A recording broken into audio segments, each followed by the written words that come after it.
नमस्कार। प्रादेशिक समाचार के साथ मैं शीला कुमारी। पहले मुख्य समाचार। प्रधानमंत्री नरेंद्र मोदी आज वीडियो कॉन्फ्रेंस के जरिए राज्यों के मुख्यमंत्रियों के साथ करेंगे बात।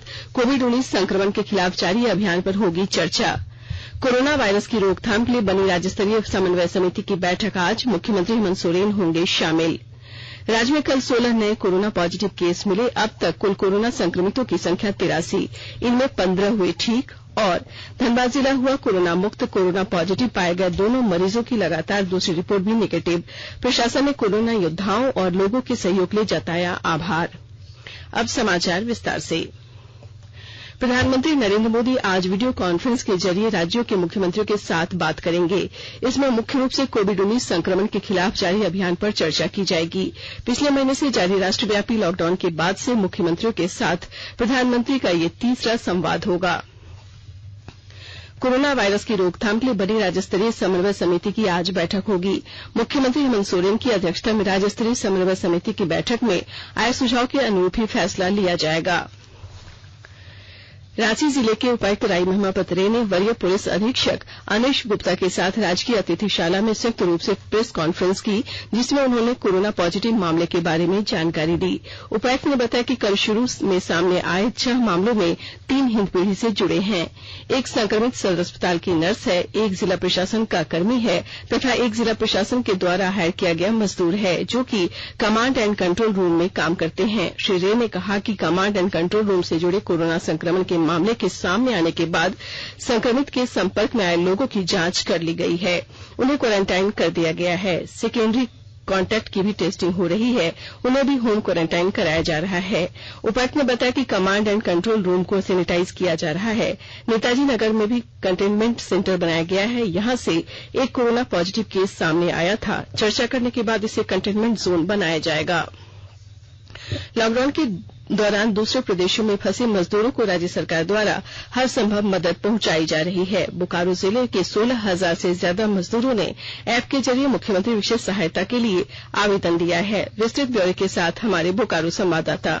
मुख्यमंत्री विशेष सहायता योजना के लाभ लेने के लिए बोकारो जिले के 16,000 से ज्यादा वैसे मजदूरों ने आवेदन किया है जो अन्य प्रदेशों में फंसे हुए हैं। उपायुक्त मुकेश कुमार ने बताया है, लॉकडाउन के कारण अन्य राज्यों में फंसे मजदूरों को मुख्यमंत्री विशेष सहायता योजना के तहत 1,000 रुपए की मदद दी जा रही है। उपायुक्त ने बताया, जांच के बाद बोकारो जिले के बाहर फंसे 14,000 से ज्यादा मजदूरों को सहायता के लिए मंजूरी दे दी गई है। उपायुक्त ने अपील की है कि अन्य राज्यों में फंसे बोकारो जिले के वैसे मजदूर जिन्होंने ऐप के माध्यम से अभी तक आवेदन नहीं किया है, 29 तारीख तक अपना रजिस्ट्रेशन करा सकते हैं। उन्होंने कहा, झारखंड सरकार ऐसे मजदूरों को किसी भी तरह की कोई कठिनाई नहीं होने देगी। मनोज कुमार, आकाशवाणी समाचार, बोकारो। पलामू जिला में कोरोना पॉजिटिव रोगी पाए जाने के बाद लातेहार जिला प्रशासन हरकत में आ गया है। उपायुक्त ईशान कमर और पुलिस अधीक्षक प्रशांत आनंद ने कल संयुक्त रूप से बैठक कर जिले के वरीय पदाधिकारियों को कई निर्देश दिए हैं। उन्होंने जिले में कोरोना संक्रमण के मामले पाए जाने पर किसी भी परिस्थिति से निपटने के लिए तैयार रहने एवं लॉकडाउन का सख्ती से पालन सुनिश्चित करने के निर्देश दिए। कोविड-19 को रोकने के लिए पूरे देश में जारी लॉकडाउन की वजह से गरीब लोगों के सामने खाने की समस्या उत्पन्न हो, इसके लिए राज्य सरकार द्वारा मुख्यमंत्री दीदी किचन योजना चलाई जा रही है। राज्य के सभी जिलों में दीदी किचन जरूरतमंद लोगों तक पका हुआ भोजन पहुंचाने का कार्य कर रही है। दीदी किचन के द्वारा खाना परोसते वक्त भी साफ सफाई एवं सोशल डिस्टेंसिंग का भी पूरा ख्याल रखा जा रहा है। राज्य में अभी 6,883 दीदी किचन कार्य कर रही है, जिनके द्वारा रोजाना लाखों लोगों को पका हुआ भोजन खिलाया जा रहा है। पिछले 24 घंटे में इनके द्वारा 5 लाख से अधिक जरूरतमंदों को खाना खिलाया गया है। कोरोना के सामुदायिक संक्रमण को रोकने को लेकर सभी लोग अपने अपने स्तर से लगे हुए हैं। इस कार्य में सहयोग के लिए हजारीबाग में सीमा सुरक्षा बल बीएसएफ की वीरांगनाएं भी सामने आई हैं। बीएसएफ में शहीद जवानों की वीरांगनाएं बीएसएफ ऑफिसर्स वाइस एसोसिएशन के साथ जुड़कर मास्क बनाने का काम कर रही हैं। ऐसी वीरांगनाएं प्रतिदिन 500 से अधिक मास्क बना रही हैं। मास्क को बीएसएफ के जवानों के साथ साथ हजारीबाग स्थित सीमा सुरक्षा बल प्रशिक्षण केंद्र और विद्यालय के आसपास के गांव मेरू, डंडई और सिलवार सहित कई गांवों के ग्रामीणों को निःशुल्क वितरित किया जाता है। वीरांगनाओं ने बताया कि कोरोना महामारी से बचाने में वे सभी अपनी भूमिका निभा रही हैं। मास्क बना रहे हैं क्योंकि जो सब चावल बगल गाँव है उसमें बटेंगे उन लोग के लिए सही रहेगा, क्योंकि हम लोग सीधा नहीं पा रहा मास्क के लिए, इसलिए हम लोग को चाहिए तो यहाँ से बना के बांटा जा रहा है। कितना खुशी होता है बनाने में? अच्छा लगता है, बहुत खुशी होता है। अभी तक कितना मास्क बनाए हैं? 3-4 तक बन चुका है। हम सभी मिलकर मास्क बना रहे हैं, जो कि अब सभी जान रहे हैं कि विश्व में पूरी बीमारी फैल चुकी है, जिसमें हम कुछ मदद कर सके, इसलिए हम सारे मिलकर जितने BSF के मेंबर से मास्क बना रहे हैं, लेडीज महिलाएं, और जितना हो सके हमसे हम इस बीमारी से बचने के लिए हम हेल्प कर रहे हैं। यहाँ BSF अंदर हजारीबाग में जितने भी हैं गाँव, बहुत सारे गाँव में से छोटे छोटे, उन लोगों में बांटा जा रहा है। BSF के डिप्टी कमांडेंट धनंजय मिश्रा ने इस कार्य में शहीद जवानों की वीरांगनाओं के साथ साथ एसोसिएशन से जुड़ी महिला सदस्य और कुछ जवान भी लगे हैं। ये मास्क बनाने का कार्यक्रम चल रहा है, इसमें बाबा भक्षा टीचर्स में हजारीबाग के निर्देशन पे यहाँ पे मास्क तैयार किया जा रहा है। जैसे कि आप जानते हैं कि कोरोना के संक्रमण पूरे विश्व में फैला हुआ है और इससे बचाव का एक पहलू है मास्क लगाना। तो मास्क केवल जो हम अपने लिए ही नहीं तैयार कर रहे, वरन जो गाँव आसपास के जो गाँव है, जैसे मेरू, सिद्धार्थपुर, टंडई, इन सभी जगह पे भी हम करीब 1,500 से 2,000 मास्क का वितरण समय से वक्त करते हैं। इस मास्क बनाने में जो हमारे BSF वेलफेयर एसोसिएशन की जो सदस्य हैं, प्लस हमारे जो देश के जो जवान हैं, उनकी जो विधवाएं हैं, जो वीरांगनाएं हैं, वो भी इसमें मास्क बनाने में बढ़ चढ़ के हिस्सा ले रही है। श्रम मंत्री सत्यानंद भोक्ता ने केंद्र सरकार से राज्य के बाहर फंसे मजदूरों और छात्रों को वापस लाने का आग्रह किया है। 2 दिवसीय दौरे पर चतरा पहुंचे श्री भोक्ता ने केंद्र सरकार पर राज्य के बाहर फंसे मजदूरों और छात्रों की अनदेखी करने का आरोप लगाया है। उन्होंने कहा कि राज्य सरकार ने कई बार केंद्र सरकार से इन्हें वापस लाने की अनुमति मांगी है, लेकिन केंद्र सरकार के द्वारा अब तक कोई निर्देश प्राप्त नहीं हुआ है। दूसरी ओर उन्होंने कहा कि राज्य में खाद्यान्न की कमी नहीं है, सरकार कोरोना से जंग के लिए पूरी तरह मुस्तैद है। श्री भोक्ता ने कहा कि झारखंड के जो बच्चे कोटा में फंसे हुए हैं, उन्हें लाने के लिए राज्य सरकार प्रयास कर रही है। उन्होंने बताया कि झारखंड के वैसे मजदूर जो दूसरे राज्यों में फंसे हैं, उनके बैंक खातों में प्रत्येक व्यक्ति को 2,000 रुपए भेजे जा रहे हैं, ताकि किसी को परेशानी न हो। अब तक तकरीबन 1,11,500 मजदूरों के खाते में रुपए भेजे जा चुके हैं। आकाशवाणी के ताजा तरीन समाचारों के लिए आप हमारी वेबसाइट newsonair.com पर लॉग ऑन कर सकते हैं। ताजा समाचार ट्विटर @AIR न्यूज अलर्ट्स और Facebook page all India radio news पर भी उपलब्ध है। आप प्रादेशिक समाचार एकांश के ट्विटर अकाउंट @AIR News_रांची और Facebook page AIR news Ranchi के अलावा YouTube channel regional news unit Ranchi पर भी हमारे बुलेटिन सुन सकते हैं। प्रादेशिक समाचार आप आकाशवाणी रांची से सुन रहे हैं। झारखंड के कोविड-19 से संक्रमित व्यक्तियों की संख्या 83 हो गई है। राज्य में कल 16 नए रोगी सामने आए, जिनमें 13 मरीज रांची से, 2 गढ़वा जिले से और 1 जामताड़ा जिले का शामिल है। धनबाद कोविड-19 जांच केंद्र के मेडिकल बुलेटिन के अनुसार जामताड़ा से 1 कोरोना संक्रमित मरीज की पुष्टि हुई है। रांची सदर अस्पताल की 4 नर्सें कोरोना पॉजिटिव पाई गई हैं। उन्होंने कुछ दिन पहले एक कोरोना पॉजिटिव महिला के प्रसव में मदद की थी। राज्य में अब तक 15 मरीज ठीक हो गए हैं। इधर गोड्डा जिले में 67 सैंपल की जांच की गई, जिसमें 54 रिपोर्ट निगेटिव आए हैं। बाकी 13 की रिपोर्ट प्रतीक्षारत है। स्वास्थ्य और परिवार कल्याण मंत्रालय ने लोगों को सलाह दी है कि वे नोवल कोरोना वायरस से अपने को सुरक्षित रखने के लिए सभी बुनियादी एहतियाती उपायों का पालन करें और सामाजिक दूरी बनाए रखें। एक रिपोर्ट। सरकार ने कहा है कि आवश्यक वस्तुओं की पर्याप्त आपूर्ति जारी है और लोगों को चिंता करने की कोई जरूरत नहीं है। लोगों को सलाह दी जाती है कि वे आवश्यक वस्तुओं और चिकित्सा सामानों की खरीदारी करते समय धैर्य रखें और शांत रहें। आवश्यक वस्तुओं को खरीदने के लिए बार बार बाहर निकलने से बचें। साथ ही लोगों से हाथ मिलाने और गले लगने से भी बचना चाहिए। बाजार, मेडिकल स्टोर और अस्पतालों में लोग कम से कम 1 मीटर की दूरी बनाए रखें। घर पर गैर जरूरी सामाजिक समारोह से बचा जाना चाहिए और घर पर मेहमानों को नहीं बुलाना चाहिए।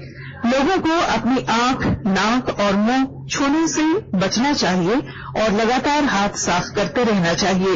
हाथ को दोनों तरफ से कम 20 सेकंड तक रगड़कर धोना चाहिए। यदि कोई व्यक्ति खांसी या बुखार से पीड़ित है तो वह दूसरों के संपर्क में आने से बचे और डॉक्टर से तुरंत परामर्श ले। स्वास्थ्य मंत्रालय ने कोरोना वायरस के बारे में जानकारी के लिए एक टोल फ्री नंबर 1075 जारी किया है। इधर राज्य सरकार की ओर से भी कई दिशा निर्देश जारी किए गए हैं। इस सिलसिले में सरकार ने हेल्पलाइन नंबर 181 जारी किया है। सरकार ने कहा है कि कोरोना वायरस से संदिग्ध तौर पर संक्रमित कोई व्यक्ति पाया जाता है तो इसकी सूचना 0651 जो रांची का कोड है और टेलीफोन नंबर 2261-000 तथा 2261-002 के अलावा फैक्स नंबर 2261-856 और मोबाइल नंबर 9955837428 पर दी जा सकती है। आकाशवाणी रांची भी आपसे अपील करता है कि कोविड-19 के संक्रमण से बचने और अन्य लोगों को सुरक्षित रखने के लिए कृपया घर पर ही रहें और सरकारी दिशा निर्देशों का पालन करें। आकाशवाणी का समाचार सेवा प्रभाग आज हिंदी और अंग्रेजी में फोन इन कार्यक्रम में कोविड-19 पर विशेष परिचर्चा प्रसारित करेगा। वरिष्ठ चिकित्सक डॉक्टर सुनील रहेजा इस परिचर्चा में भाग लेंगे। श्रोता टोल फ्री नंबर 1800-115767 पर कॉल करके विशेषज्ञ से सवाल पूछ सकते हैं। Twitter handle AIR news alerts पर #AskAIR का इस्तेमाल करते हुए भी सवाल भेजे जा सकते हैं। ये विशेष कार्यक्रम आज रात 9:25 पर FM गोल्ड और अतिरिक्त मीटरों पर सुना जा सकता है। कार्यक्रम हमारी वेबसाइट newsonair.com पर और YouTube channel news on AIR official पर भी उपलब्ध रहेगा। न्यूज ऑन AIR ऐप पर भी अपडेट लिए जा सकते हैं। धनबाद जिला कोरोना मुक्त हो गया है। उपायुक्त अमित कुमार ने इसकी जानकारी देते हुए बताया कि संक्रमित पाए गए दोनों कोरोना पॉजिटिव मरीज अब स्वस्थ हो चुके हैं। दोनों व्यक्तियों की जांच रिपोर्ट नेगेटिव आई है। विस्तृत ब्यौरे के साथ हमारे धनबाद संवाददाता। कोयलांचल के लिए अच्छी खबर। धनबाद के कुमार धुबी और DS कॉलोनी में मिले दोनों कोरोना पॉजिटिव मरीज की दूसरी जांच रिपोर्ट भी नेगेटिव आई है। इस संबंध में उपायुक्त अमित कुमार ने कहा कि दोनों कोरोना पॉजिटिव मरीज की 2 बार जांच कराई गई है। दोनों जांच में उनकी रिपोर्ट नेगेटिव आई है और वे अब कोरोना संक्रमण से मुक्त हो गए हैं। दोनों को कोविड-19 हॉस्पिटल से अब घर भेजा जाएगा। उपायुक्त ने इसके लिए सभी चिकित्सकों, नर्स, पैरामेडिकल स्टाफ और सफाई कर्मी सहित पूरी कोरोना योद्धाओं की टीम को इस सफलता के लिए धन्यवाद दिया है।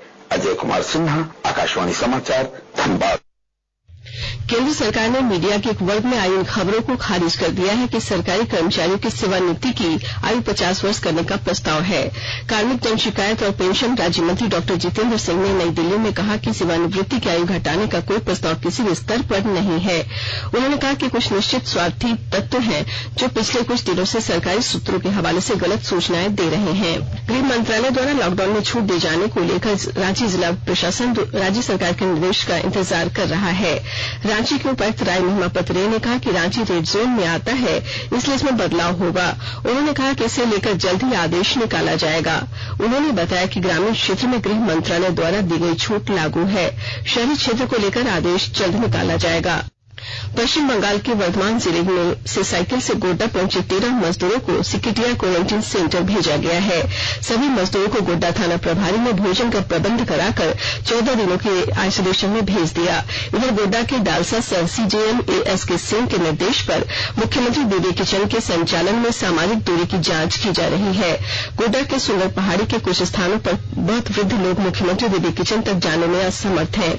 इनमें से कुछ के राशन कार्ड भी नहीं है। उनके घर के युवा सदस्य नौकरी करने बाहर गए हुए हैं। इन लोगों को भोजन मुहैया कराने की पूरी व्यवस्था की गई। ग्राम स्वास्थ्य के अध्यक्ष एवं सदस्यों को हिदायत दी गई कि ऐसे वृद्ध व्यक्तियों की पूरी देखभाल की जाए। और अब संक्षिप्त खबरें। देश में कोविड-19 मामलों की संख्या बढ़कर 26,917 हो गई है, जबकि 826 लोगों की मृत्यु हुई है। स्वास्थ्य मंत्रालय के आंकड़ों के अनुसार कोविड-19 के सक्रिय मामलों की संख्या 20,177 तक पहुंच गई है। 5,913 लोग ठीक हो गए हैं या उन्हें छुट्टी दे दी गई है। स्वास्थ्य मंत्रालय ने कोविड-19 महामारी से संक्रमित रोगियों के शव देश में लाने के विस्तृत दिशा निर्देश जारी कर दिए हैं। झारखंड उच्च न्यायालय ने राज्य सरकार को कहा है कि वो उन फंसे हुए प्रवासी और मजदूरों की व्यवस्था करने की एक विस्तृत योजना प्रस्तुत करे जो 3 मई को लॉकडाउन समाप्त होने के बाद राज्य में लौटेंगे। अंत में मुख्य समाचार एक बार फिर। प्रधानमंत्री नरेंद्र मोदी आज वीडियो कॉन्फ्रेंस के जरिए राज्यों के मुख्यमंत्रियों के साथ करेंगे बात। कोविड-19 संक्रमण के खिलाफ जारी अभियान पर होगी चर्चा। कोरोना वायरस की रोकथाम के लिए बनी राज्य स्तरीय समन्वय समिति की बैठक आज। मुख्यमंत्री हेमंत सोरेन होंगे शामिल। राज्य में कल 16 नए कोरोना पॉजिटिव केस मिले। अब तक कुल कोरोना संक्रमितों की संख्या 83, इनमें 15 हुए ठीक। और धनबाद जिला हुआ कोरोना मुक्त। कोरोना पॉजिटिव पाए गए दोनों मरीजों की लगातार दूसरी रिपोर्ट भी नेगेटिव। प्रशासन ने कोरोना योद्धाओं और लोगों के सहयोग के लिए जताया आभार। इसके साथ ही आकाशवाणी रांची से प्रादेशिक समाचार का ये बुलेटिन समाप्त हुआ। नमस्कार।